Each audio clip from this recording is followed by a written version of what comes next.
mas Ciro, esse lance esse lance do Ciranha aí, que vem subindo por si só, e o Bolsonaro e o Lula ali, meio que um depende um do outro, assim, é um cenário fácil de analisar, na verdade. Dá pra perceber ali que o Lula, mais do que o Bolsonaro, o Lula tá jogando meio parado, deixando o Bolsonaro ali, porra, se queimando sozinho e tal.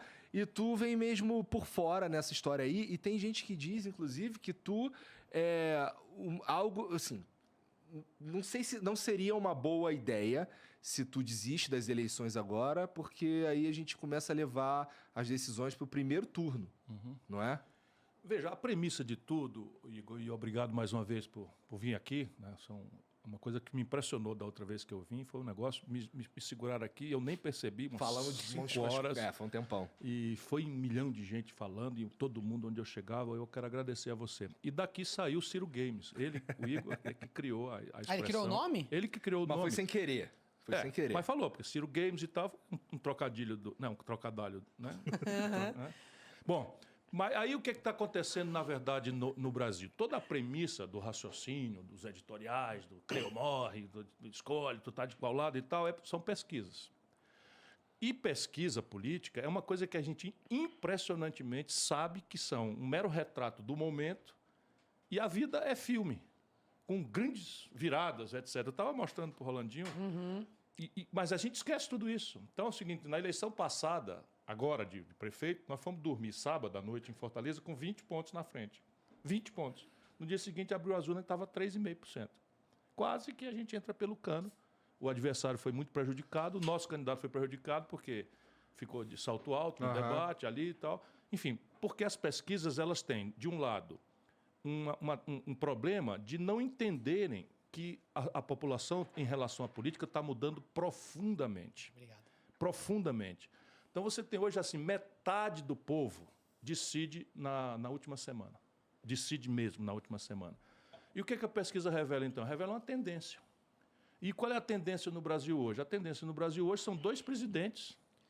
Porra, imagina o que é o presidente. O presidente está na televisão, se ele falar uma bobagem, sai na televisão. Se ele falar uma grande coisa, faz na televisão. Se ele não falar nada, vão registrar que ele não falou nada. E a premissa do camarada está ali. O Lula é candidato desde 89. Isso que as pessoas precisam lembrar. Não é possível que 202 milhões de habitantes, sabe, 212 milhões, só tenha um cara que não se recicla. Pelo contrário, está ficando cada vez mais mofado, cada vez mais antigo, cada vez mais parado no tempo, não compreende as coisas do Brasil e do mundo. E assim, mas está nas eleições. Então, em relação ao Lula, 100% das pessoas conhecem. Uma parte adora, ele pode bater na mãe, chamar Jesus de palavrão, sabe, andar pelado na rua, oh, que maravilha. Igual aquele cara do Bolsonaro. O Bolsonaro pode fazer o maior disparate, andar pelado na rua, mito e tal. Mas isso são minorias. A maioria está, assim, hoje, motivada a votar no Lula, porque é o único que parece que vai derrotar o Bolsonaro. E uma parte importante das pessoas que já se decepcionaram com o Bolsonaro voltam nele ainda, bota o dedo no nariz e volta nele, porque é o cara que não vai deixar o Lula e o PT voltar. Ora, eu quero ver se eu organizo o movimento. Organizar o movimento significa o seguinte, meu irmão, nós temos um sistema muito sábio. Você vota 2 vezes, uma na sua preferência, no seu gosto, no amor, no entusiasmo, na esperança, e a outra com o dedo no nariz. Porque a lógica é essa, do primeiro turno é uma lógica de preferência, e o segundo turno é uma lógica de quem você não quer. Portanto, o processo está só começando. Então, vamos lá. É muito triste, né? Assim, é muito triste, triste. É muito real, e eu nem sei se tem uma perspectiva de mudar. Mas realmente o segundo turno é quem eu não quero. Quem eu não quero. E o processo eleitoral, ele eu acho que essa é a maior virtude. Ele já é em 2 turnos. A sabedoria é essa. Assim, subverter o processo eleitoral é justamente desvalorizar esse esquema que ele faz. Agora, né? deixa eu dizer para vocês com a minha experiência. A minha experiência é o seguinte, essas coisas têm um interesse envolvido. Você tem no Brasil um grande sistema. Um grande sistema. E a gente vai conversar aqui. Vamos entrar aí pela noite, você que manda e tal. E eu vou lhe provar, a tese hoje vai ser essa, vou lhe provar que rodou, cai no interesse do sistema. Rodou por aqui, rodou por acolá, cai no interesse do sistema. Petrobras, preço do gasolina, preço do gás, rodou, caiu no sistema. Aí, como é?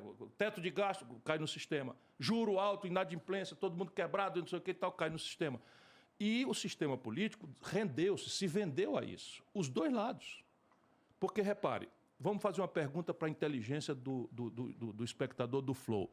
Existiria o Bolsonaro se não fosse a crise econômica e a crise moral que o Lula e o PT produziram no Brasil? É uma pergunta simples, para a nossa inteligência. Eu acho que não. E se existisse, não sobreviveria por muito tempo. Não, porque eu acho é que uma uma pergunta Eu farsa. acho que o próprio Lula perderia para Bolsonaro em 2018. Mas nenhuma sabe? dúvida resta disso. Eles inventam. Quem ressuscitou o Lula, porque o nosso povo é generoso, quem ressuscitou o Lula politicamente foi o Sérgio Moro, com as arbitrariedades que cometeu. Sim. Mas nas antecedências daquilo, você tem toda a razão. Quem é de São Paulo e tem um pouquinho mais de idade, o Lula estava pagando o pato que o Maluf pagou pelo Pita. Pato, Pita, ficou até engraçado aqui. O que era? A Dilma, que tinha sido um dedaço do Lula, ninguém sabia quem era, e o Lula foi lá, impôs a Dilma num conchavo com o Michel Temer, que está repetindo agora, pega um cara do outro lado, como está fazendo com o Alckmin, e aí bota a Dilma, desastrou o país, sob o ponto de vista econômico, e depois a crise política que derivou do impeachment. Resultado prático, quem ficou responsável, claro que era o responsável por aquilo, era o Lula. Sabe quanto é que ele estava? 16% nas pesquisas. Aí o Sérgio Moro começa, vai para cá, vai para colar, e a população começa, o povo brasileiro tem dó, Bolsonaro levou uma facada, pronto. Tal. O que é uma virtude, mas na política é um desastre, sabe? Se a gente não votar, sabe, com a cabeça, isso é a minha campanha. Mas Minha assim, campanha é votar pensando na inteligência. E a questão básica é a seguinte, o tamanho da crise brasileira, a renitência dela no tempo, a complexidade dela, não pode dizer que foi o Bolsonaro que produziu. O Bolsonaro não deu conta de resolver, está agravando tudo. É um macaco numa casa de louça, é um desastrado, ok. Mas essa crise quem produziu foi o Lula e o PT. Ó, lá no começo, quando você começou a falar, você falou que o Lula parou no tempo, tudo mais, tá mofando e tal. Cara, eu tenho... Você acha que, pra começar, você acha que o Alckmin, ele tá no mesmo saco que o Temer? No mesmo saco ideológico, sem dúvida. Você acha que ele não é um pouquinho mais... ter o Alckmin junto do Lula ali não é um aceno mais... tô me posicionando mais aqui, pegando um cara mais à direita para parecer que eu tô mais no Meu centro. irmão, isso é um conchavo. Adversários podem e devem fazer acordos, dependendo do que justifica. Percebe? Então tem que ter uma evolução, tem que ter uma autocrítica, tá certo? Mas não é o caso. O Lula e o Bolsonaro e o Alckmin simbolizaram no Brasil 25 anos de radicalização política. Vocês são daqui de São Paulo. Aqui em São Paulo só existia isso. Era PT e PSDB, e isso saiu de São Paulo, foi imposto ao Brasil, e a conversa era da canela para baixo, irmão. Porque adversário você critica, discorda e tal, mas aqui era o seguinte, era ladrão da merenda, não é? O Lula quer votar a cena do crime. Então é uma coisa meio grave.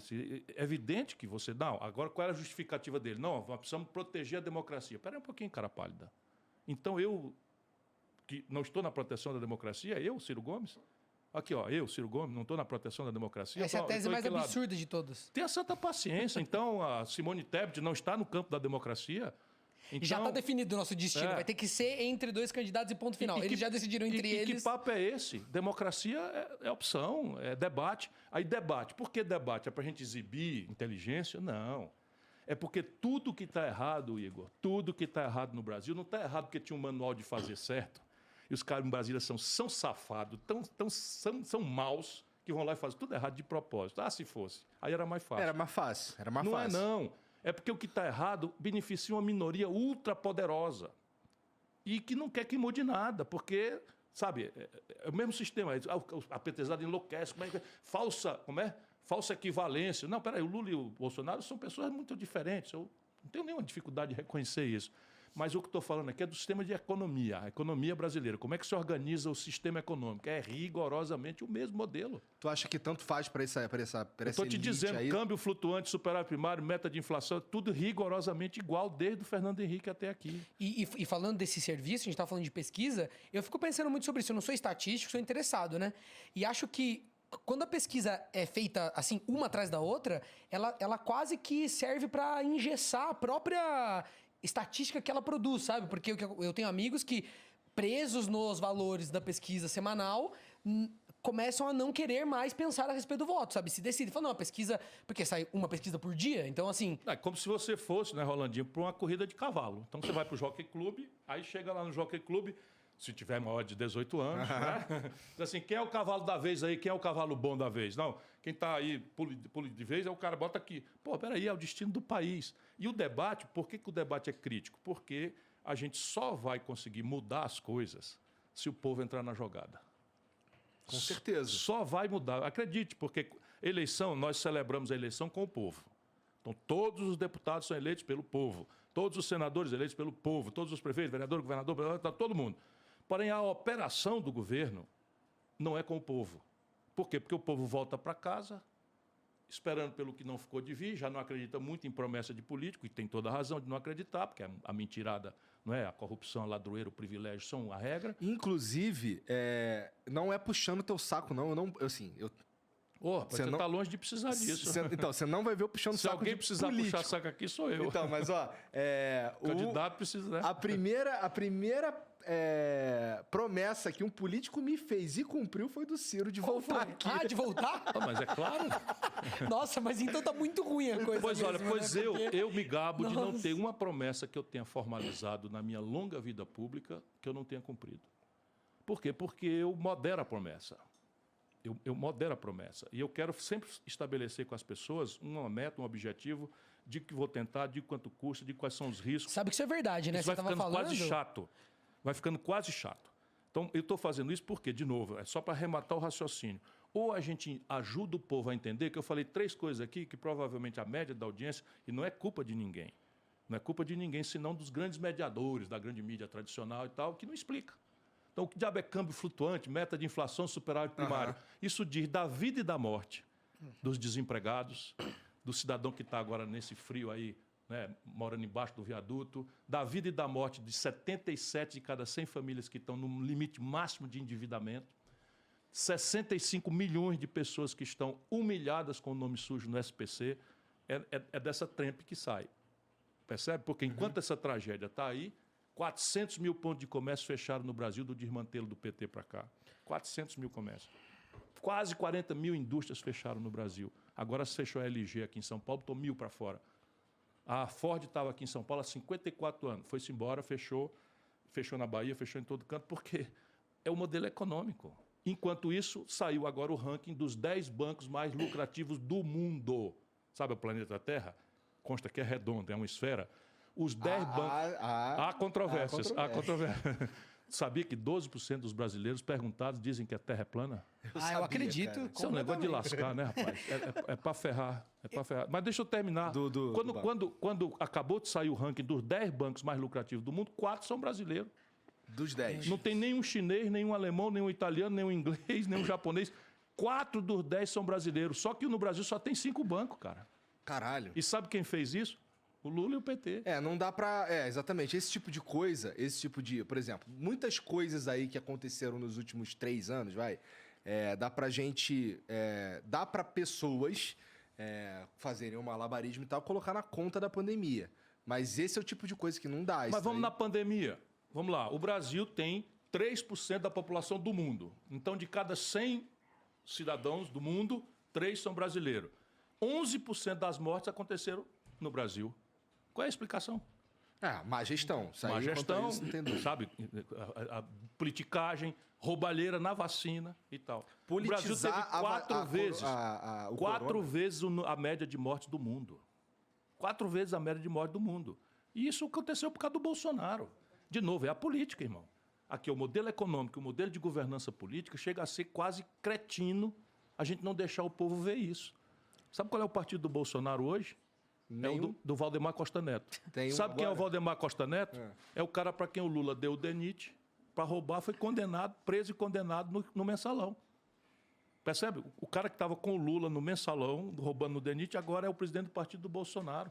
O cara que entrou contra tudo que estava aí, correu no primeiro momento para se afiliar com... Percebe? Mas se Mas é você sempre olhar, assim, eles né? estavam com o Collor. Depois, se você Sim. olhar, ele estava com o Fernando Henrique, caramba.